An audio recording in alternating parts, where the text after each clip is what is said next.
course, on Friday afternoons. We're here for Envision Financial between now and 5 o'clock with Luke Smith, who's in the studio with us once again, looking bright and breezy and raring to go. Mate, it's a little warmer in here than it is out there, so It's pretty nasty. it's very ordinary. I took my nose out the door a little while ago and I pulled it in pretty quickly, I must admit. I'm very excited about buying my daughter a PlayStation. I think I'll be using it more than she will on the weekend. So, Well, we're talking about super splitting, getting your money sooner. What exactly is super splitting legislation? Why is it so good? Yeah, so look, this is a really topical one at the moment because super splitting is probably one of the most underutilised strategies that's available where you've married well. And what I mean by that is the concept of super splitting is passing super from your account to your spouse's account. Okay, so most people aren't aware that you can do this, but one of the key things about splitting super is being able to accumulate wealth in your spouse's name. So let's have an example. Let's say I'm 50 and let's say my wife is 40, and I know that I'll reach my preservation age or my access age for super 10 years faster than my wife because of the difference in our age. Now, this strategy is fantastic because what you ultimately want to do, and what I find is when one side of a partnership retires, the other person wants to either reduce their hours or retire with them. And where you have like a 10-year age difference, it doesn't really matter how big the gap is. This is a great way of accumulating your super in your spouse's name and being able to access it at the same time. So super splitting allows you to split 85% of your deductible contributions, which could come from your employer, from salary sacrifice, or that you put in yourself at the end of the financial year. You can split 85% of those because obviously the government want their 15% of tax. And the important thing about it is it's done at the end of 30 June. So you make your contributions into super, we get them all in by 30 June. Yeah. And then in July, that's when you write to your fund and say, hey, Mr. Fund, I'd like to split this amount of my contributions to my partner's account. And you generally do it for two reasons. One, to get more of your super in the older person's name so you can get it sooner. Or two, to help a spouse who may have been caring for kids or had some time out of the workforce. It's a really good way to help them build up their superannuation as well. So you've got a balance of superannuation resources when you retire. So you can actually split, what's the split, 85% or something like that? Yes, you can split 85% of what they call your concessional contributions. And concessional is just a fancy way of saying deductible. So it comes from money that you put in and claim a tax deduction for. It comes through contributions where you may have salary sacrificed through your employer, or the employer contributions that you get under your award that are paid for you each year under the legislation. I guess it all comes down to retirement. I mean, if there's an age group like that, what happens if both retire at the same time? Well, then that's not something from a timing perspective, you don't get those same benefits, and not everybody can marry somebody 10 years older or 10 years younger. But it's it's a very good way of being able to then build up super in the spouse's name that may have been caring for kids, had been studying, had some time out of the workforce, and has come back and wants to build up their superannuation quickly. So you have a bit of equality in relation to where you draw your income from when you retire. I would imagine, Luke, there are a few things you can't do, like you can't split tax-free contributions. Correct, that's exactly right. So two ways that money generally goes into super. One's a taxable contribution, and one's called a non-concessional contribution, where you've used money in your own name that you may have had from the sale of an asset, an inheritance, a lotto win, or wherever it may have come from, and you put that money into superannuation and you do not claim a tax deduction. So those sorts of contributions you can't split. It's only where you've claimed a deduction for the money that's gone into superannuation. So important to make that distinction, because otherwise everybody will be trying to split money to their spouse to get it sooner. Yeah, and I guess you can sort of go backwards and forwards if need be, depending on the circumstances. Yeah, correct. It's not just a one-way street. You can always, split money back for whatever reason, and there are a number of ways that could be good from a strategy standpoint. But I'll give you an example. I had one this week where there was 13 years difference. And when we sat in the appointment and said, well, would you like to pull stumps together? His wife was younger, and she said, yeah, for sure. And I said, well, how are you going to fund not working if we don't get the money into your husband's name? And when they actually sort of saw it on the whiteboard and went, so I can claim all my deductions, I don't lose anything, that's correct. I can split 85% of what's come in from my employer and myself, and then it's in his name and he can get it 13 years sooner than I could. Hand me the forms, I'm rolling it over at the moment. So, it's just about understanding that application of the strategy and the value of that over time, because most people are going to work for a significant period of their life, and you've got the ability to make these strategic decisions each year. And the important thing about this one is it's not cumulative. Okay, so if you don't split your contributions from the financial year that ended last month or the month before, you can't go backwards and say, oh, excuse me, Mr. Super Fund, I'd like to split my contributions from the 2017 year. You have to do it each year. Right. Okay. It doesn't accumulate over time like some of the other contribution strategies that we've talked about in the past. So if you're looking at doing it for the end of this financial year, better start doing it now. That's right. So and that's why I thought it'd be really topical today, because the super fund would have processed all of the contributions to 30 June, 2 months ago. And now's when you would write to your fund. You've claimed your deductions, you've completed all of the appropriate paperwork for your deduction, and then you write to the fund and say, hey, Mr. Fund, I'd like 85% of my contributions to go over here to my wife or husband's superannuation account, and then you lodge the form with your respective fund. Okay, so how and when is it done? So as we say, it's really an end of financial year thing. So you don't have to worry about doing it during the year, because you can't. It's really something that is a good trigger for me. Lodge your tax return, lodge your super splitting form if you're going to do it. Right. So it's one of those contributions that goes hand in hand with getting money in during the financial year. And then in July, sitting down and going, okay, do I need to split it? Do I want to split it? And how much do I choose to split? And then lodging the appropriate paperwork with your fund, where you nominate where the money will go. So you generally put your partner's details on the form, lodge it with your super fund, and then they will facilitate the transfer of asset for you. Okay, so you say July, we're into August, it's not too late? No, it's okay. You can do it any time during this financial year. Right.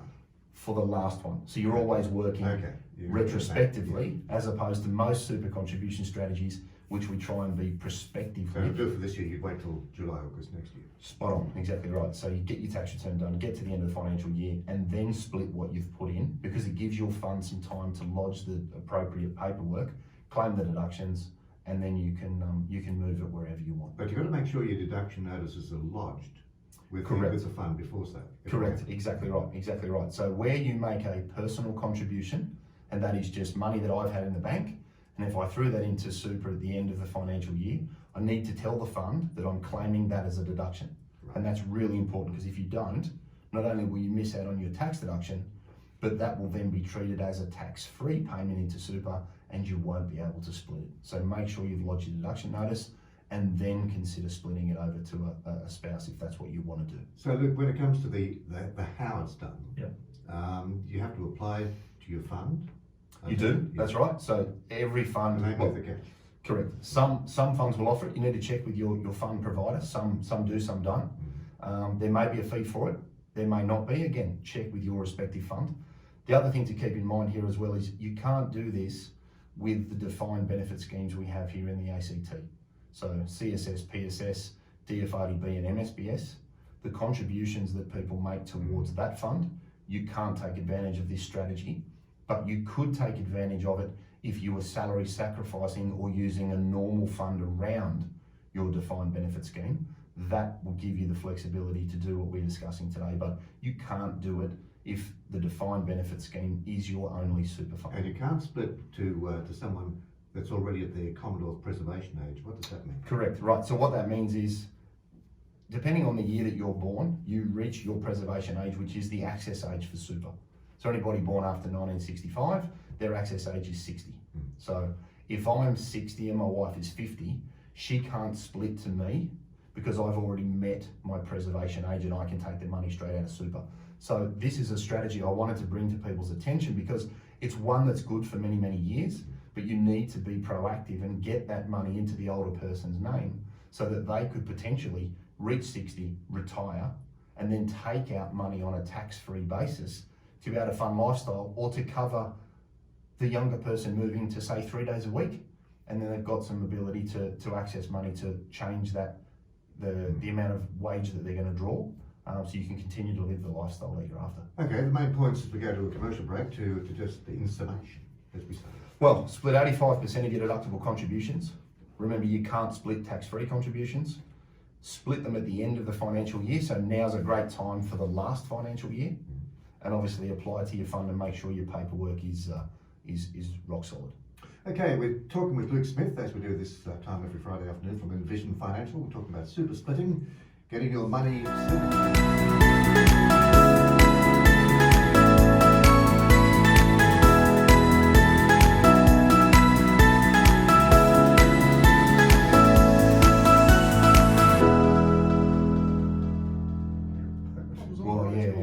that side in there. Yeah, I was going to say, yeah, on news. doing the news. There we go. All right.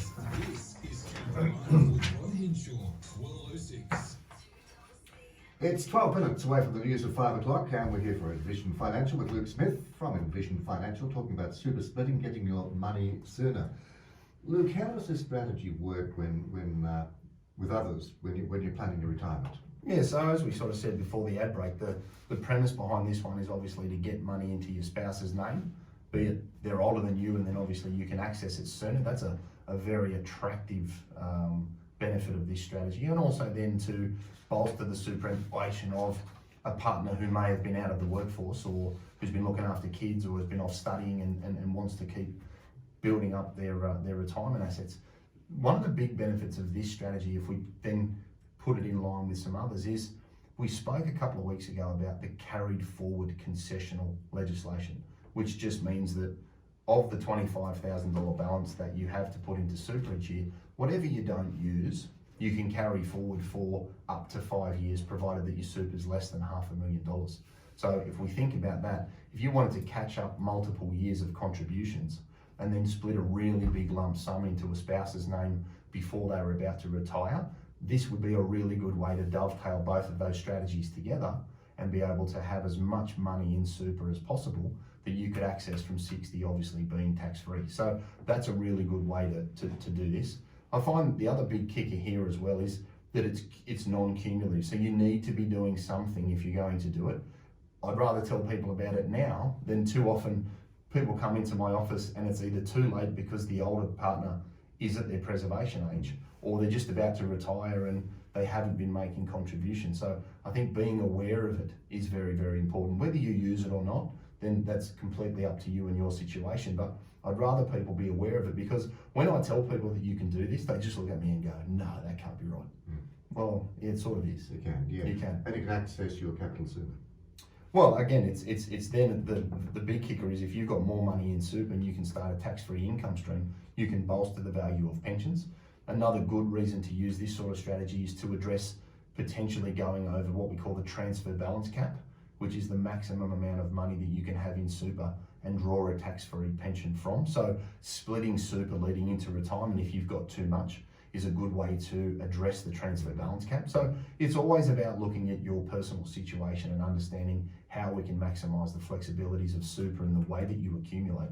And this is a very, very good one for building your wealth in a tax-effective manner. What about large contributions using the carried forward legislation? Well, as you say, that's what we just sort of touched on, where if you put 4 or 5 years of contributions in one go, yep, same thing, different word. But again, it's a really good way to combine those two and make the most of your tax-deductible contributions, because both parties, both sides of the transaction can still claim all of their personal deductions.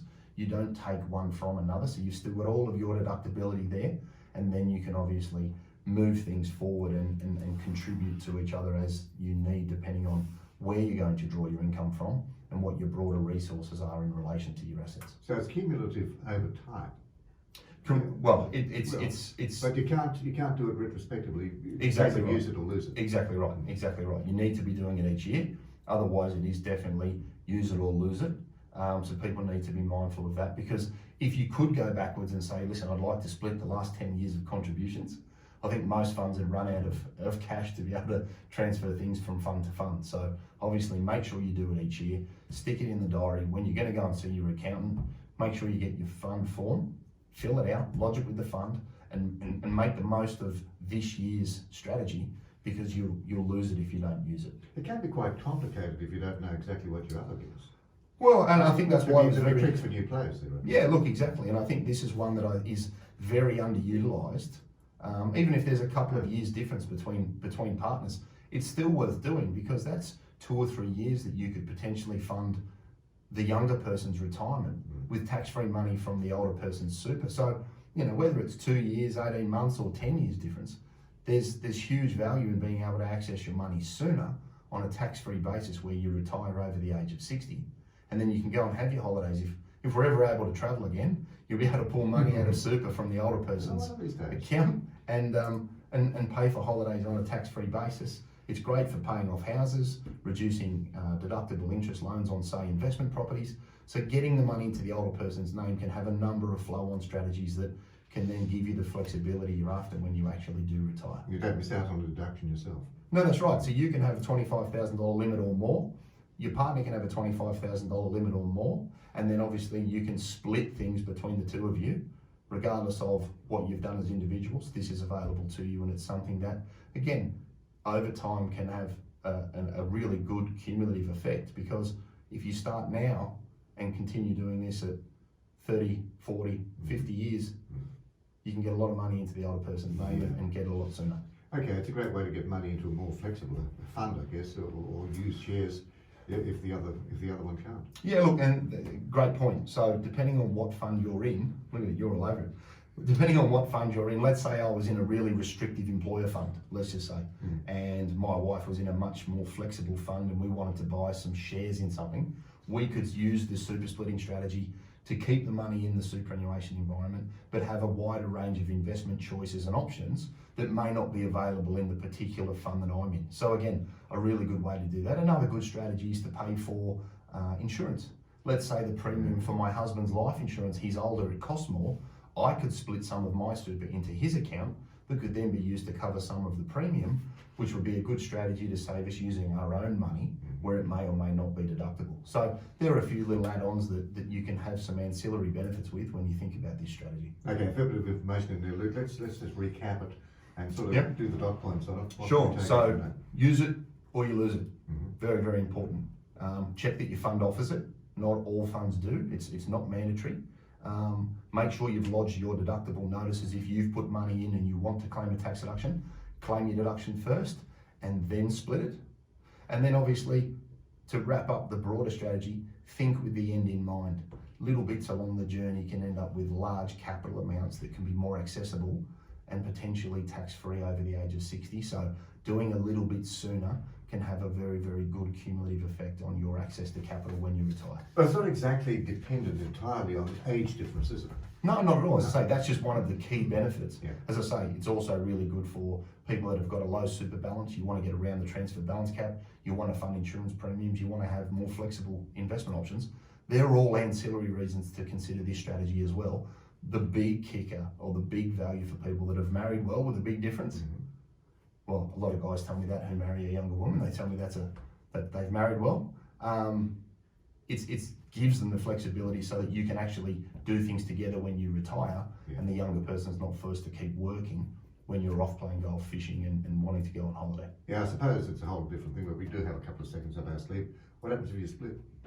Then generally speaking, the family lawyers... It's a whole story for a different day. Well, I think that the family lawyers I talk to generally say that if it's been split, it'll be split back. Okay. So you're not going to lose it if you decide that you're not in love anymore. You'll be able to get to the bottom of it and take your superannuation and go.